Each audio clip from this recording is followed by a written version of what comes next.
اور تیسری چیز ہے ولا یغتب بعضکم بعضا، نہ ہی تم میں سے کوئی کسی دوسرے کی غیبت کرے۔ اب غیبت کیا ہے؟ کسی شخص کی غیر موجودگی میں اس کی کوئی برائی بیان کرنا، یہ غیبت ہے۔ یہ ہے اس کی ٹیکنیکل ڈیفینیشن۔ لیکن یہاں بھی جان لیجئے ہر غیبت غلط نہیں ہے۔ بس اوقات ایسا ہوتا ہے کہ آپ کا کوئی بھائی ہے، وہ کہیں رشتہ کرنا چاہ رہا ہے، اور وہاں کے بارے میں آپ کے پاس کوئی معلومات ہے ایسی جو اس بیچارے کے علم میں نہیں ہے، اور آپ اسے بتاتے ہیں کہ بھائی وہاں یہ معاملہ ہے، ذرا سوچ لو، تو اس میں در حقیقت غیبت نہیں ہے، بلکہ یہ اپنے اس بھائی کو کسی برائی سے بچانے کی کوشش ہے۔ اس میں اس کے ساتھ نصح اور خیر خواہی کا جذبہ ہے، نہ کہ ان کو بدنام کرنے کا جذبہ۔ اگر کوئی سبب ہے ہی نہیں اور آپ بیان کر رہے ہیں تو یہ غیبت ہے۔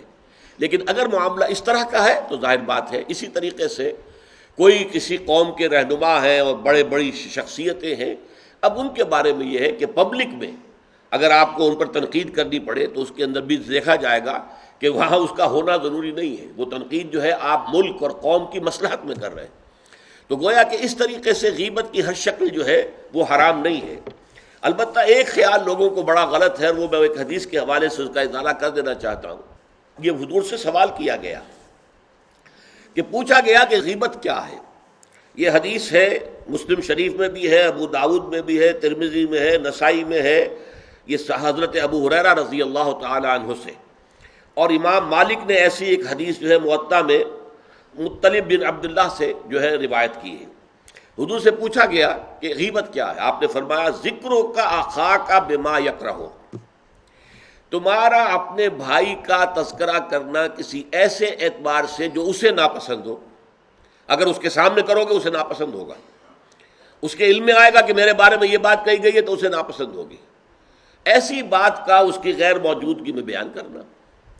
اب قیلا کہا گیا، سوال کیا گیا، افرأیت کہ حضور آپ ذرا غور کیجئے، ان کان فی اخی ما اقول، اگر میرے بھائی میں وہ شے واقعتاً موجود ہے جو میں کہہ رہا ہوں تو کیا اس صورت میں بھی غیبت ہوگی؟ قال، فرمایا حضور نے، غور سے سنیے، ان کان فیہ ما تقول فقد اغتبت ہو، اگر تو اس میں وہ برائی ہے جو تم کہہ رہے تو تم نے غیبت کی، وَإِن لَمْ يَكُنْ فِيهِ، اور اگر نہیں ہے اس میں وہ شے اور تم پھر بھی کہہ رہے ہو ما تقول فقد بہتہ، تو تم نے اس پر بہتان لگایا ہے، یہ تو دوہرا جرم ہو گیا۔ اس میں کوئی خرابی نہیں ہے، برائی نہیں ہے اور آپ بیان کر رہے ہیں تو یہ تو بہتان ہے۔ البتہ کسی میں کوئی برائی ہے، خرابی ہے، نقص ہے تو یہ در حقیقت جو ہے آپ کا اس کی غیر موجودگی میں بیان کرنا یہ غیبت ہے۔ تو اس اعتبار سے غیبت کی جو برائی ہے اس کو اچھی طرح سمجھ لیجئے، اور یہ ہمارے معاشرے کے اندر بہت پھیلی ہوئی ہے یہ شے، بلکہ یہ کہا جاتا ہے اور صحیح کہا جاتا ہے کہ وہ کئی کورسز کا ڈنر ہونے کے بعد جو ہے پھر جب گفتگویں ہوتی ہیں تو معلوم ہوتا ہے کہ سب سے زیادہ لذیذ ڈش جو ہے وہ ایک دوسرے کی غیبت ہے۔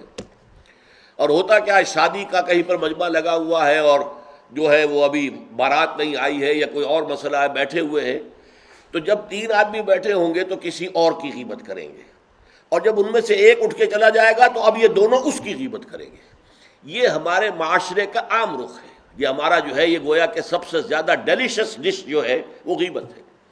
تو اس کے لیے شدت کے ساتھ روکا گیا، اور اس کے لیے جو پھر تمثیل دی گئی ہے، اَيُحِبُّ أَحَدُكُم مَّن يَأْكُلَ لَحْمَ أَخِيهِ مَيْتًا فَكَرِهْتُمُوهُ، کیا تم میں سے کوئی شخص اسے پسند کرے گا کہ وہ اپنے مردہ بھائی کا گوشت کھائے؟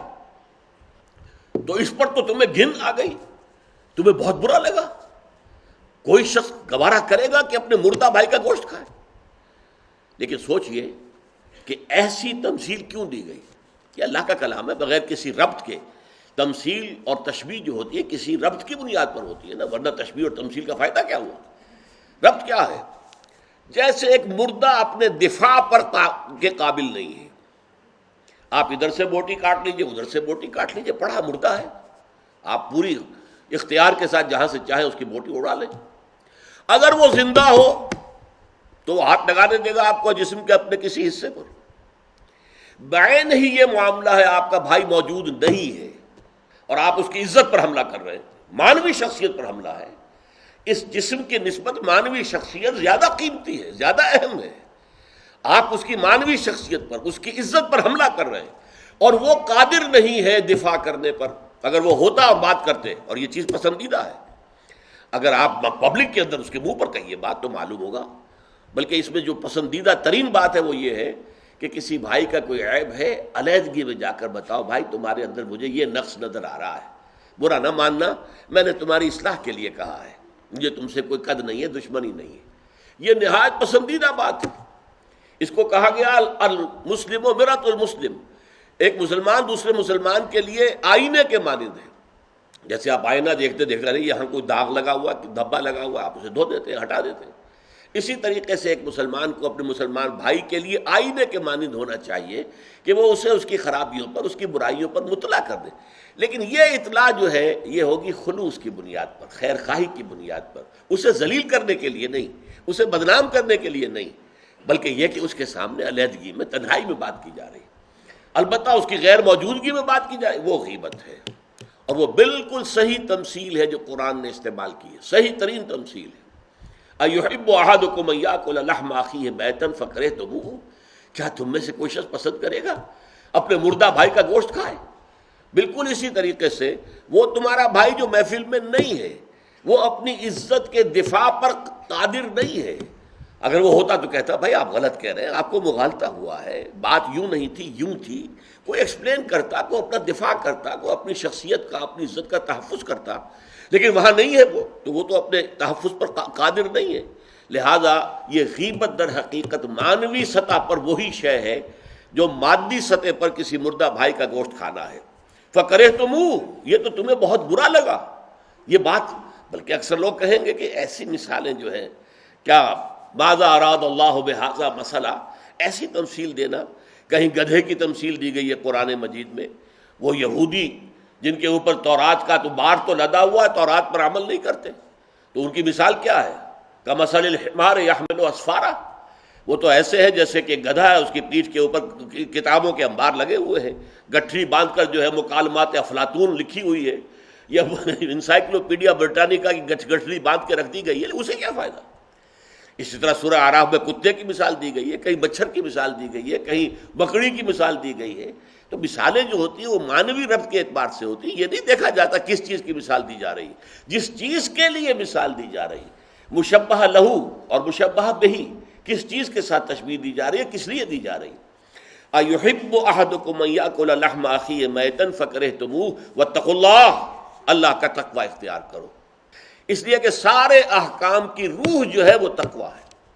احکام دھرے رہ جائیں گے, رکھے رہ جائیں گے, کتابوں میں لکھے رہ جائیں گے, اگر اپنے اندر تقوی نہیں ہے, برائی سے بچنے کا ارادہ نہیں ہے, اللہ کے عذاب سے بچنے کا مستقل پختہ مصمم ارادہ نہیں ہے, تو کوئی فائدہ نہیں ان چیزوں کا.